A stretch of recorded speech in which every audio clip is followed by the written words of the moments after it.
Welcome to the Lrtn Highlight. I am your host, McGarris Jackson. And I'm Daryl Kennedy. Today we're going to be introducing the presidential candidate for FELMUSA, Miss FATUMA FOFANA. Tuma, also known as FOFANA, she's running for president of the FELMUSA Foundation, for the FELMUSA Association. The FELMUSA organization or association is the federation of Liberian Mandingos here in the U.S. and also abroad. They have 16 locations in different states, including Pennsylvania, Georgia, New York, and North Dakota. But before we get started, we just wanted to let you guys know that they will be having their election this September the 25th to the 27th in Atlanta, Georgia. So please, if you guys are able to, go out and don't forget you have to vote, okay? All right. So without further ado, before bringing in our guest, please remember to like, follow, and subscribe Lrtn on all social platforms.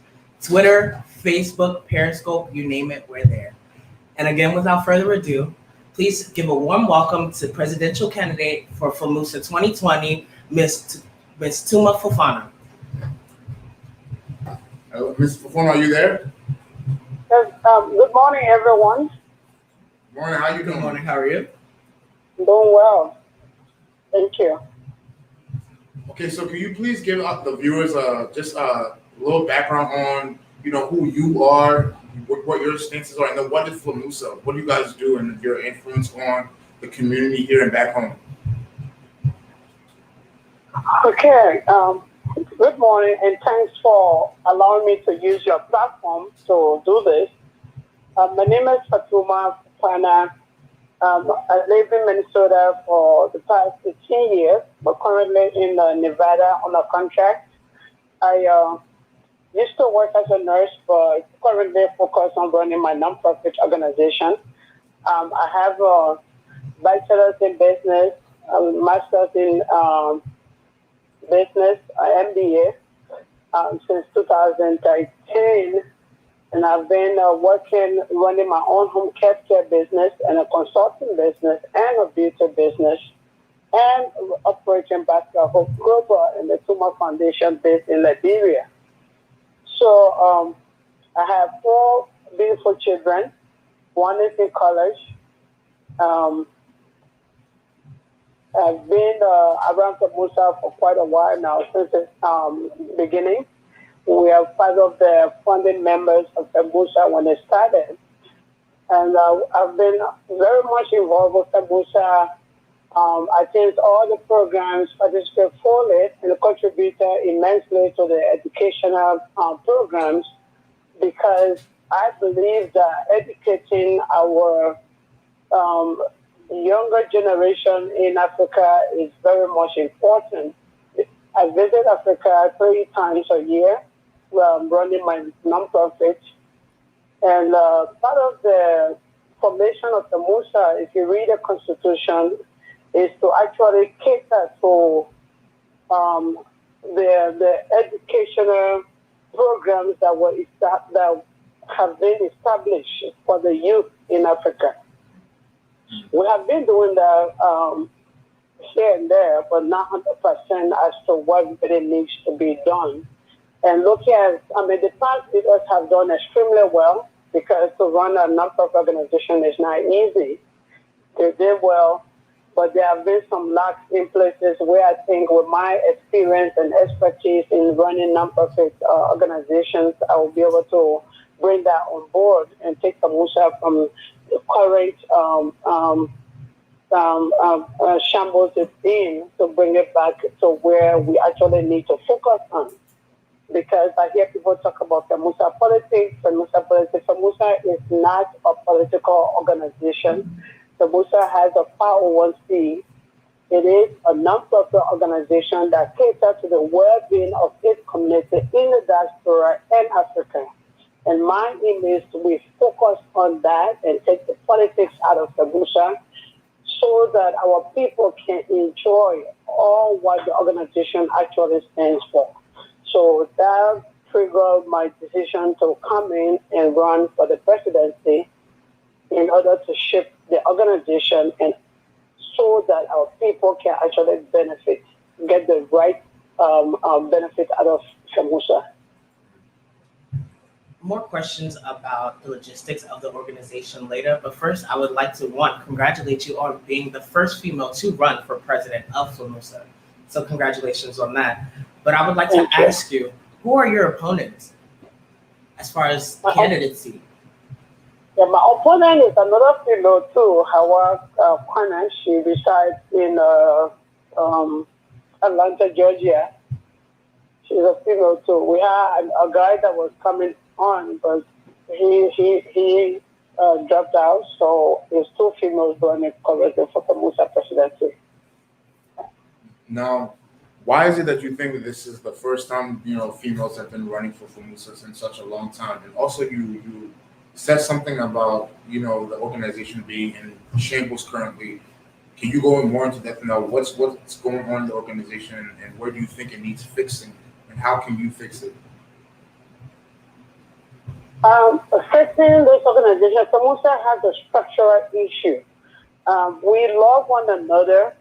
So when I say we are not united, I think that would be wrong. We do love one another because we meet at gatherings, we get along well, we contribute, but we don't have a good structure. And once an organization, like a non-profit organization, does not have a good structure, you are bound for failure. Because people can come and contribute as much as they can, but if the structure is not there, you are going to fail. It's the same we talk about Africa, where we don't have a very good structural leadership in some of these countries, so corruption is bound to happen, and then projects are bound to not be done the right way. So I think that's one problem. Number one problem I see with FELMUSA. We love one another, and once we love one another, we can unite. But when people give these donations, we need to be able to run these projects nicely. We need to have a very good structure in place. We're a 501c organization. We should be getting donations from the state of Pennsylvania, where the registration is. But because we have a structural issue, we haven't been able to get donations outside of what we contribute in. So these are some of the reasons that I think FELMUSA is lacking. When an organization of mine, a Bachelor of Hope, a small organization like that, can get some of these things and help its people, why not FELMUSA? So the structural part is really my focus in FELMUSA. As for the unity, once you have a leader that people are willing to listen to, they will unite, they will come together and work for the one purpose. But the structural issue in FELMUSA needs to be resolved first. Thank you. The question here that we have, if you were to win the election, what is it that you would do differently than the actual president in office right now? There's a lot of things I hope to do differently. Number one is putting a structure in place, like I'm saying, by the Constitution, and making sure that the board of directors, the board is structured also. Because what FELMUSA does is we take board members from each chapter, like two board members from each chapter, which is 32 board members. I mean, the number could be large or less, but I would we'll decide that later. But I think the board also is not functioning the right way because it's 32 members and everybody comes to board meetings. There's normally not a consensus met. So my aim is to structure the board in a way that the board is actually highly functional to the extent where it helps the leadership to succeed. So we will be working directly with the board because from various chapters, because without these chapters, they make up FELMUSA. So that's one aspect that I intend to really work on when the full structural arrangement of FELMUSA. Number two, our people back home, they are getting some education, but the scholarship program is not in place well. So it's to make sure that the scholarship program is placed at the level where our people are getting the full benefit of education that they need. Under the state administration, it was functioning well. I think there are a lot of doctors and lawyers that got produced through that program, engineers, nurses. We need to continue that because that's one of the things the Constitution mentioned about FELMUSA, that we need to help our people back home to get the education they need. So I'll be putting that in place too and lobbying so that we get funding for that area. of education. Also, I visit Nigeria often.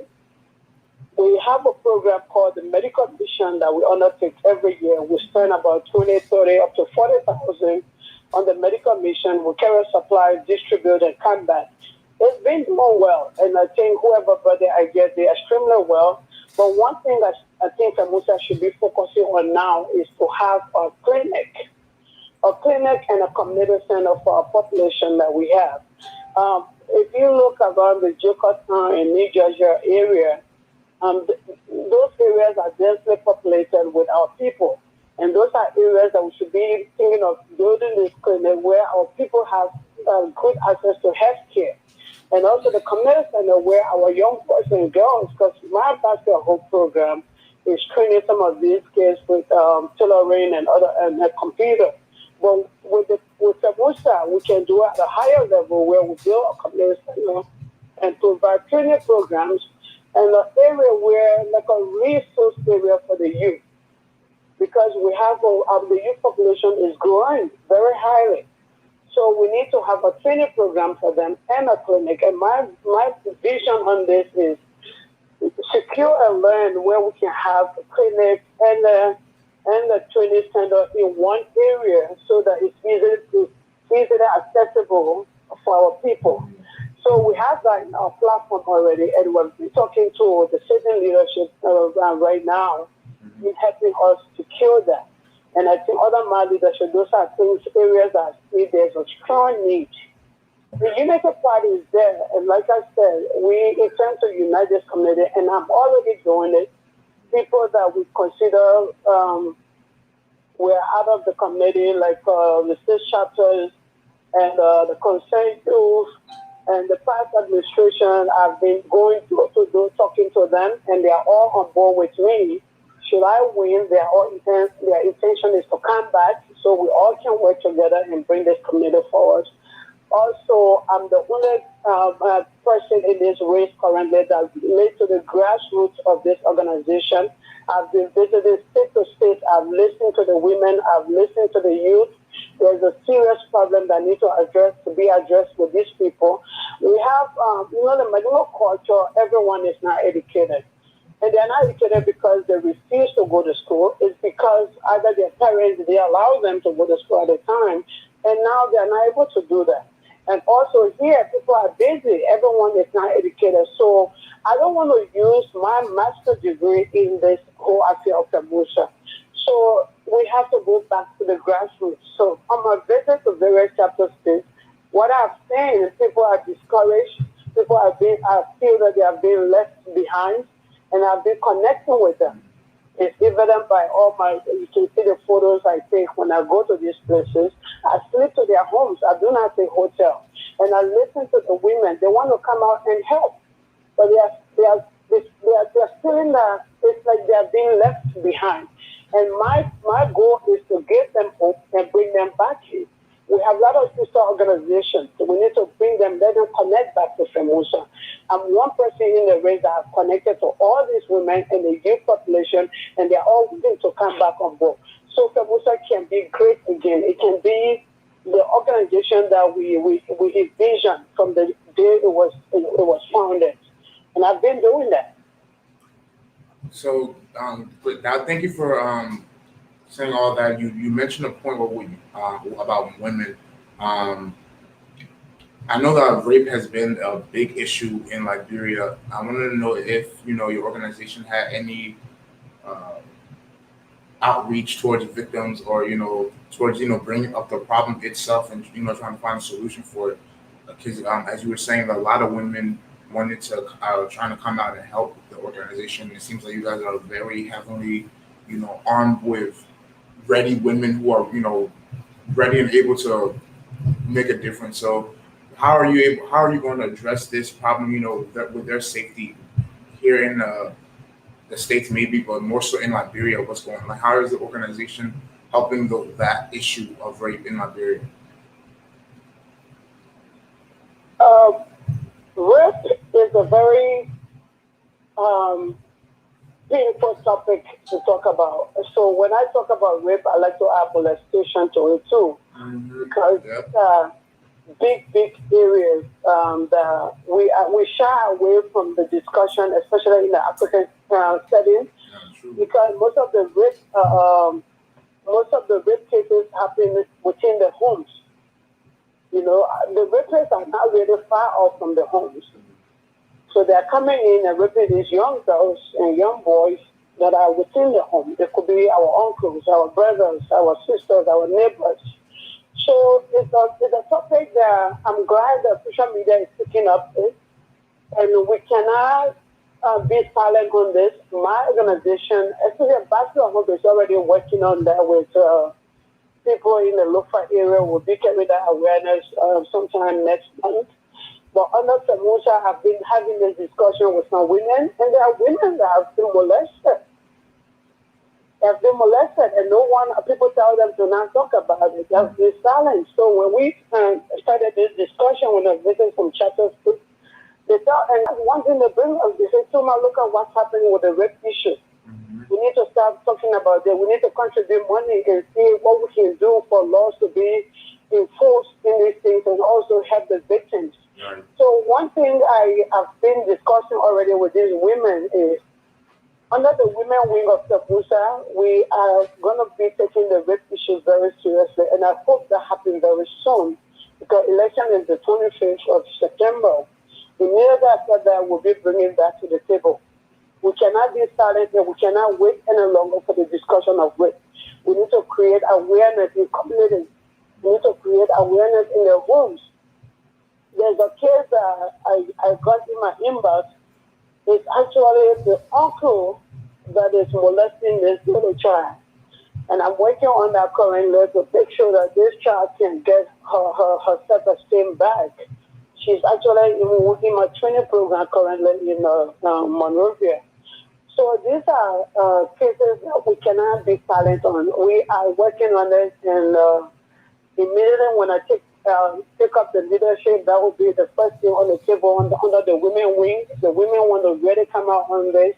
We cannot be silent. Awareness needs to be out there. We need to do teaching in the communities, how to identify these rapists. It's hard to identify them, but what are some of the signs that parents should be looking out for in the homes or in the communities? We need to start teaching people these things.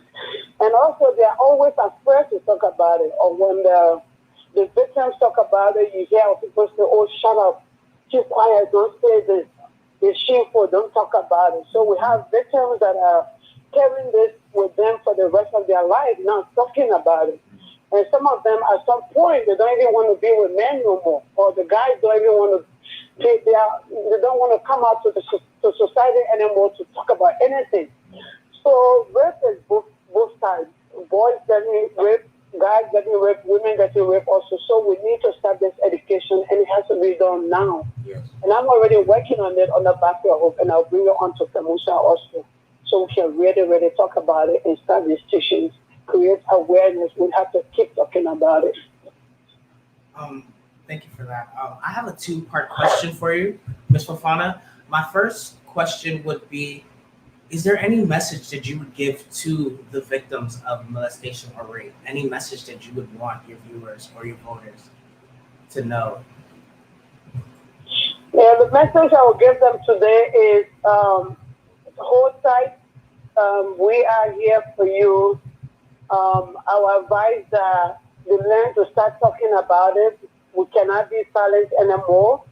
I know communities or some parents or neighbors will threaten for you to not say it, or the rapists could do the same. But say it, and we will try to work with other leaders, other organizations that are in this process, and even the government to protect these victims. Mm-hmm. The victims need to be protected. But just to let them know, we are working on this. We are talking to few of the victims, like in my inbox, I have few victims that I'm already talking to. But we have to start really talking to them as a community, as a household, as neighbors. We have to start talking to them. They need someone to give them hope. They need someone to assure them that they are safe. And that's what we are working on doing right now. And I want to assure you, We are not keeping silent. We will talk. We will keep talking until our last breath. We will keep talking until justice is served. We are on this. I personally will be going in December to Liberia, and we'll be taking up this bigly also. So all I can say, be strong. We are in our prayers, but we are with you in this fight, and we will not rest. Thank you so much for that. And before further going, any more questions, we would just like to take a quick commercial break, and we'll be right back to you. Okay.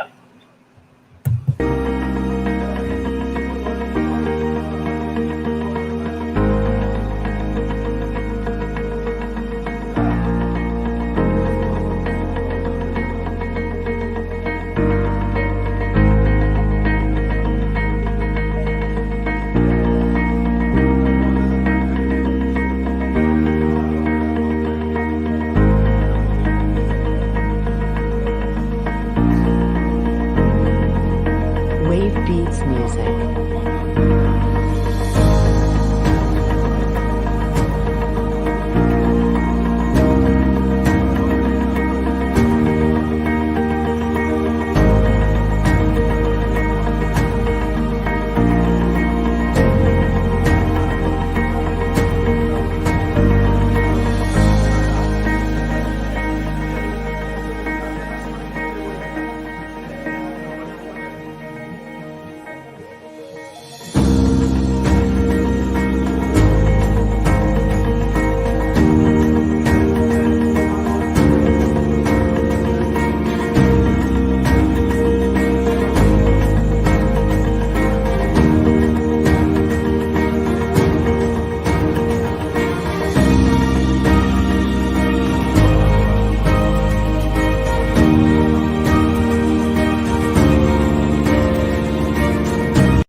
To like the election. Well, okay, guys, we're back at Lrtn Live, and we're here with Miss FATUMA FOFANA. Miss FOFANA, you still there? Yes, I'm here. Good. So we have a couple more questions that we want to ask you. Yes. Okay. Okay, so my first question, welcome back, just to say. But my first question would be Basket of Hope. Can you go into depth about Basket of Hope, and how do you plan on correlating Basket of Hope with FELMUSA Association? Also the TUMA Foundation. Sorry, you're a little low. Can you hear me now? Yes. Can you just give us a little bit more on your organization's Basket of Hope and the TUMA Foundation? And also, can you please tell us how you plan on intertwining your two separate organizations with the FELMUSA Association? So that's a very good question. Basket of Hope started in 2018.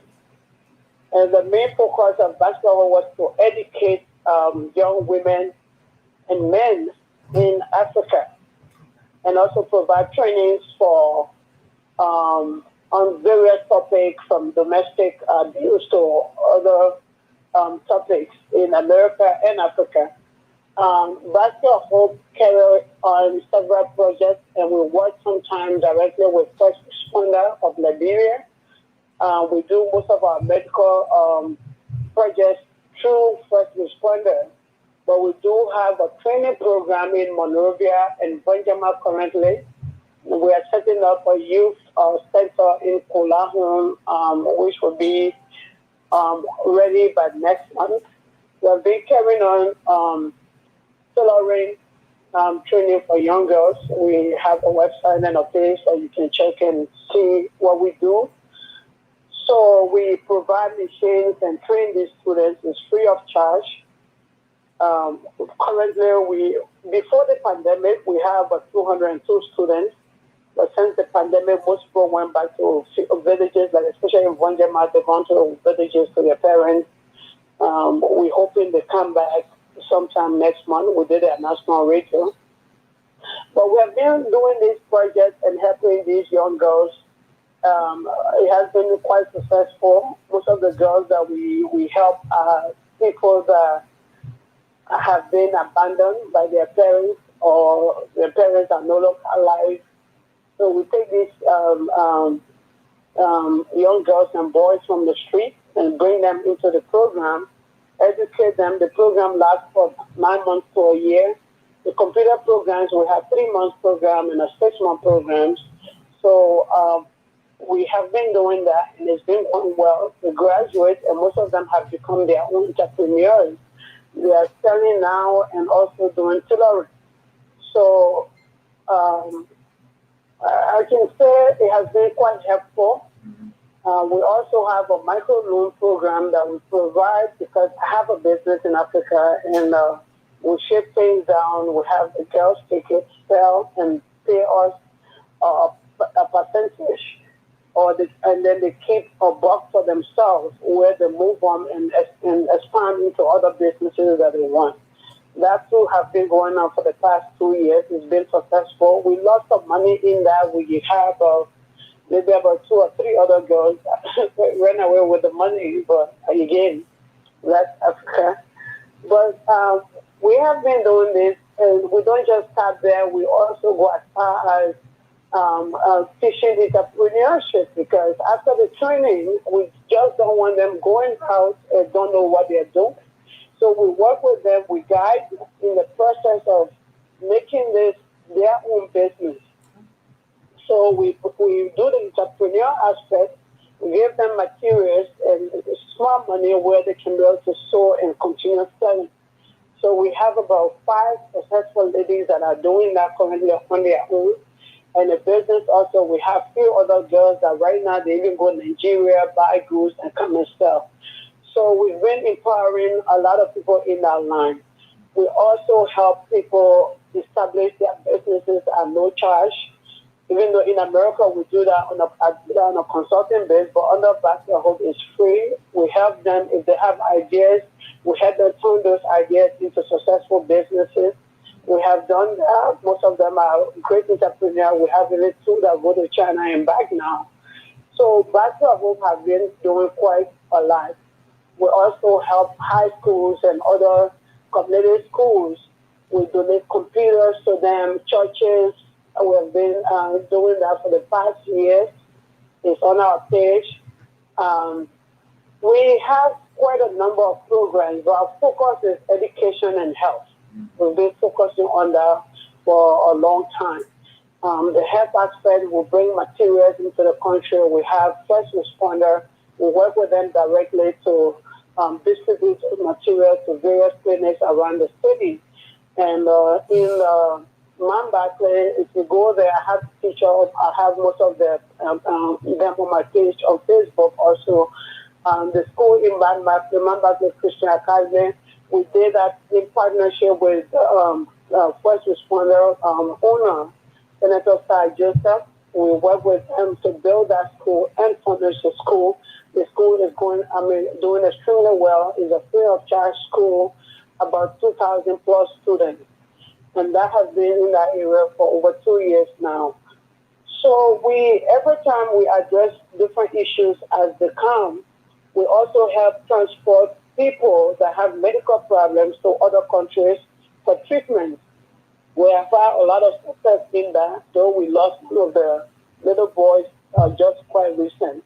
But he did a surgery, went through a very good successful surgery, but he fell ill of diarrhea and he died recently. Oh. So we take up a lot of projects. We are not limited to one as long as we know it will benefit the people and the families especially.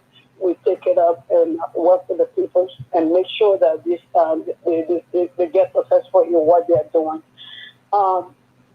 For FELMUSA, I know I've had this question, why you are running basketball, why you want to do FELMUSA also.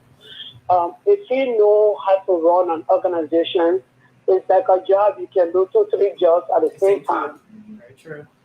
You have to know what you're doing. Basket Hope is very well structured. I mean, I cannot emphasize that much. It's very well structured. Like in Boston, we have our director in Vanyama, which is Mr. Kennedy, he has other people working with him. So they run the program over there very well. We do reports every month. They do weekly report from the school, and every month we do a monthly report. So things are very much structured. Finances are being managed well.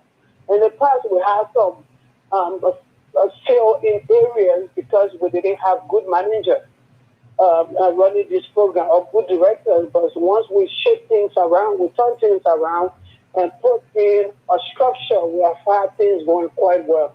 Even in Monrovia, I do not have to be there for these programs to run because of the structure I have in place. Even our finances, we have a Zion. He's an older white guy, but he managed our finances. He was one of the first donors to our organization, and he continues to do that. But he also is our financial man. He managed our finances quite well. He tells us when it's right to spend, when it's not right to spend, or if we have money that needs to be spent right away, he tells us. So we have a very good structure that I even don't have access to the finances, but the programs are running quite well. For the past six years, we have had only one manager that betrayed the trust, and once he left, everything has been going quite well. So, like I said in the beginning, the structural formation of every organization is very much important. And FELMUSA, coming into FELMUSA now, FELMUSA, you hear people say, oh, well, at the end of the year, this person invested money, we've lost 20,000, we've lost 30,000. Do you think if we have a very good structure in place, why would one man want to take 30,000 and the organization will not know until when they are leaving power? That's actually where my next question was going to go. So that's a big question there. Right. Why? I want to know how you going to make sure what structure you say you said that you're going to make a sound structure. We're going to so specifically, what would you put in place to make sure there is no corruption and to make sure there is accountability? Good. So what we intend to do, and if you can check FELMUSA record, I'm actually the second highest donor to FELMUSA since its beginning. I donated, I think, close to 5,000 to the educational committee when there was a lapse in there when I came in as a treasurer and noticed that. And also, what FELMUSA needs to do, we need to have a very good accounting system. Yeah. That's why Basket of Hope differ in most organizations. You think outsourcing? You need to have a proper accounting system. Mm-hmm. There has to be an audit done every 90 days. If you're going to be doing tax filing every 90 days, then why are you not getting this audit report? Right. So you have to make sure there's proper auditing system. And we have to follow the GAAP standard, which is the General Accepted Accounting Principles. We have to follow a very good standard. We cannot run FELMUSA as a family organization or as a clan-based organization, because that's what we are doing. Right. Okay, this person embezzled, but he's a Kane, I'm a Kane, or he's a FOFANA, I'm a FOFANA. I cannot go back and do anything. I'll just sit and keep quiet. Mm-hmm. And then be on social media talking all day. Right. The talking on social media cannot solve this problem. We have to put the system in place. By the Constitution, FELMUSA needs to be reporting to the pool of their spendings and other things. So what I intend to do, under my leadership, within my administration, we will do our bi-weekly or monthly audits among ourselves, and then every 90 days we have the report published and presented to the board. Mm-hmm. So if you do that every 90 days and you are doing your quarterly filing, or even if you are not doing quarterly filing, maybe it's yearly filing, you will not fall behind. Because by the time that time reaches, you already know where you are at, because the documentations are clean and clear and everything is reconciled with the bank account. So once that is in place, even in a business setting, in an organizational setting, you cannot fall behind. So you will be able to grasp problems even before they occur. But what FELMUSA has been doing in the past, the wait for a whole 2 years Then they come out and say, oh, somebody stole money. Okay. Even if you want to go back and audit, it's very difficult. You will need a very good audit team to do that. Because Miss FELMUSA, I'm so sorry to cut you off. what about Miss FELMUSA? FOFANA, Miss FOFANA, I'm so sorry to cut you off. We have to take a quick commercial break. We'll be right back.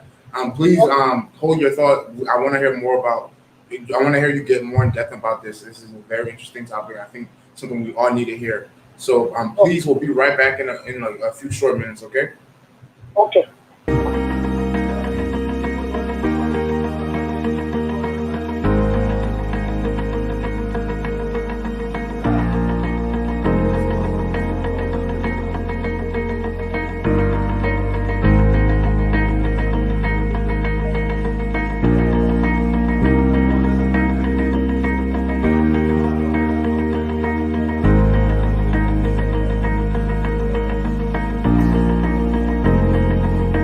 Wave Beats Music.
Hey, we're back again with Miss FOFANA.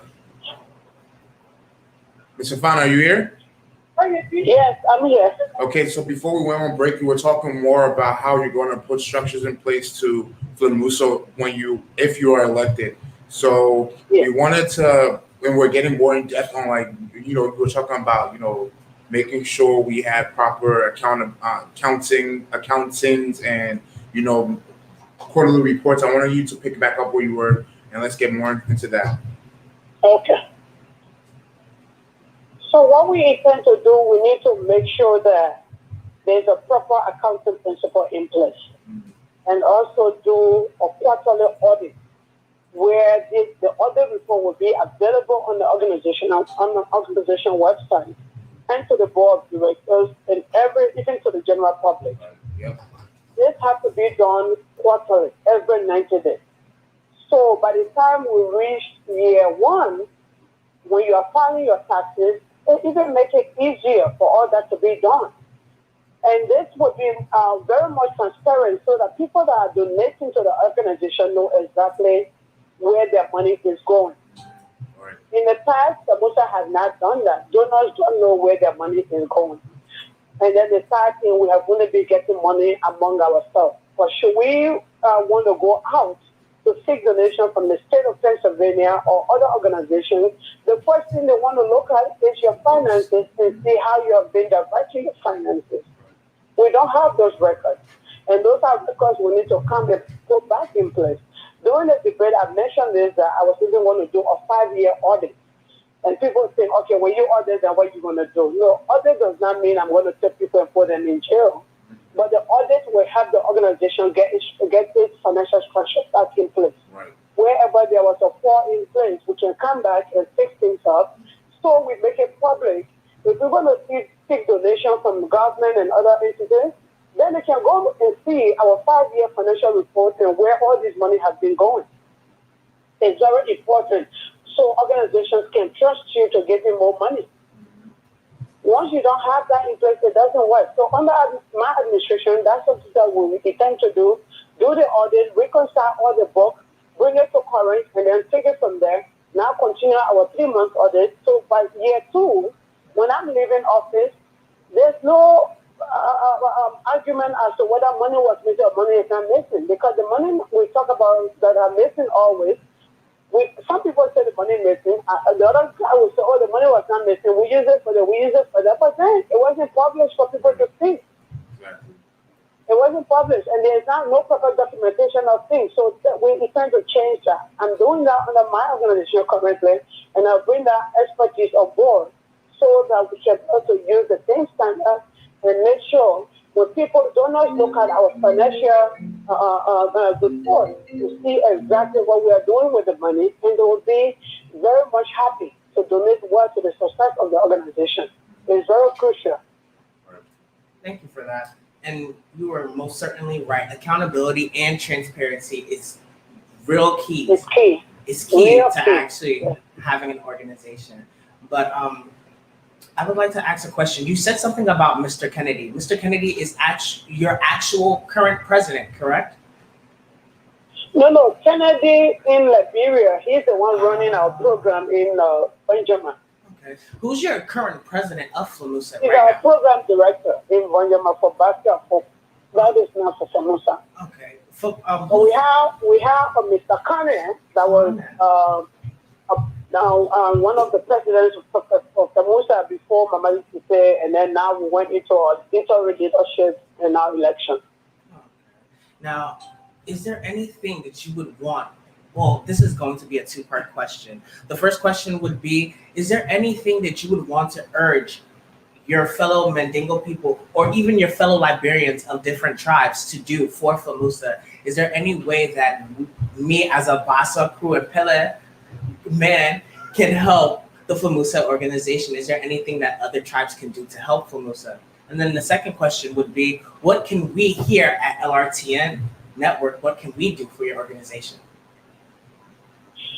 Yeah, that's a very good question. Actually, I had someone ask me that when I was in Philadelphia. FELMUSA is big. We hear the name FELMUSA, but why you guys don't want to reach out to the outside community? You know, and one thing I will urge my community today, the Mandingo community, is though we are Mandingo, we need to work with the Bai, the Pele, the Loma, all the 16 tribes.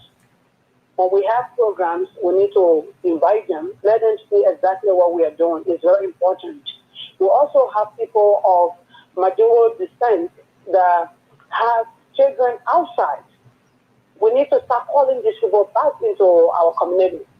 There are people that tell me, "Oh, I'm Mandingo, but I don't speak it, and I don't think they will allow me." No. We need to embrace everyone, and that's something that will be doing under my administration. We have a lot of people that are from Mandingo descent. Just the past weekend, I worked with some girls, sister circles. There's two on there that are from Mandingo descent, and she thought that FELMUSA would not allow her. No. These are people, even at the inauguration, we'll be talking about this. We need to bring all our people back in. And also, we need to let our neighbors know what we are doing, reach out to them so they can come in and help us. And we can even get help from these other organizations to show us how they are the structure. It could be even a better format to follow than what we are already doing. So that's why networking with other organizations, other community members is very crucial for the growth of any organization. Like I always do, I do already with basketball. Like in the state of Nevada right now, I'm networking with the hospitality industry, every industry here, and they're all on board. So you have to network, and that's what we are not doing with FELMUSA. Our network base is very narrow. We need to expand it. Right. We need to expand it so others can know what we are doing. They will be interested in helping. It could be financially, or it could be just mere service. So either way, we need to expand our network. But one thing we do, though, the medical mission, when we go to Liberia, is not only cater to Mandingos, it's cater to everybody. We serve people in all communities. So if we are doing that, which is fine, then at the organization, at the top level, we need to also do that, expand it. So I will be doing that under my administration. That was a good question. And for your network, what you are doing now is one of the best also, bringing me here to talk about FELMUSA, because most people don't know FELMUSA. So I must thank you for that. So if you can allow us to use your platform offering for these programs, even the election, the inauguration, it will be a good thing for the organization. And our youth population in the Philadelphia area is growing. I'm also starting a mentorship program in that area So bringing them on so they can talk about themselves and what are the challenges they are facing and what are some of the things the team will help them. It's a good thing too. You can use your platform for that. I'm already working with the youth in that area. So I think you are doing quite well by just even coming to embrace us in this process. It will be a very good working relationship if you continue to do this for us. And we here at LRTN, thank you for coming on. And before you leave, can you please let the viewers know how can we get into contact with FELMUSA and all the organizations that you brought to our attention today? Where can we find this at? FELMUSA right now, we have a website, but it's not updated. And those are some of the changes to I was talking about on my platform. We have to update our website. But we do have a strong Facebook page, but the website needs to be updated. I heard they were working on it, but when I Google it, it's still the old website. So I personally would be, we sent you some valuable information. I will contact the board of director and also the interim leadership. I don't know whether they will know much about this, but she was talking about they have a website, but when you Google it, it's not on there yet. But I will send you information of people you can contact on there because I'm just a candidate right now. But the little I know is that we do not have a very good functioning website, and I'll be working on that immediately I take office. But yeah, we will keep competition going. Should I win, and which I believe I'm going to win. Great. Glad to hear it. All right, thank you so much for being with us again. This was Miss Fatima from, Fatima FOFANA. Sorry, Miles, I keep forgetting messing up your name. And she is with FELMUSA. I'm Daryl Kennedy. And I'm McGarris Jackson. Thank you for being here with us on LRTN Live. Have a blessed day.